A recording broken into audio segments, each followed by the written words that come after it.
We can't get ahead because we don't play as a team. We play as individuals, and most listen to these black activists on the streets saying, "We're not a monolithic people. Just because he did it, we don't have to do it." He's wrong. All of you should play as a team. Even if you don't like something that the group's doing, you should play along with the team, and that's what you've got, team power. Wealth and power follow the numbers.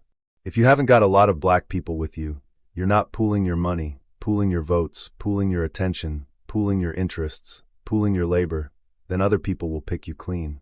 The real insight isn't that civil rights and integration are useless. It's this. They are incomplete without ownership.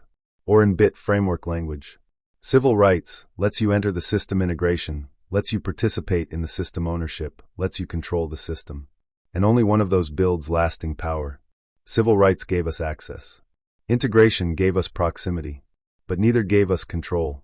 In America, your opportunities are not decided by who you sit next to. They're decided by what you own.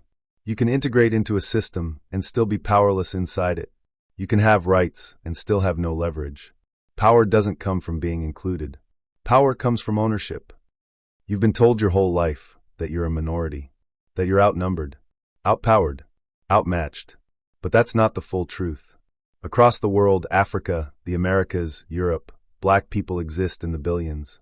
Different countries, different languages, different labels, but connected by history and shared experience. So if the numbers are there, why doesn't the power match? Because numbers don't create power.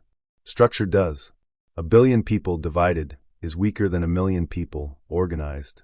If there's no coordination, no shared system, no economic strategy, then all you have is potential.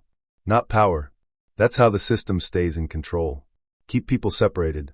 Call them different names. Put them in different boxes. Different countries. Different struggles. So they never move as one. But what happens when that changes? What happens when millions of people decide to act together? To contribute together? To build together? To own together? $1 from millions of people is no longer small.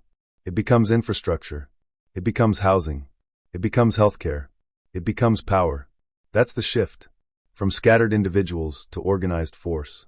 From being counted to making decisions. From a population to an institution. Unity is potential. But organization? That's power. The question isn't how many we are. The question is, are we organized?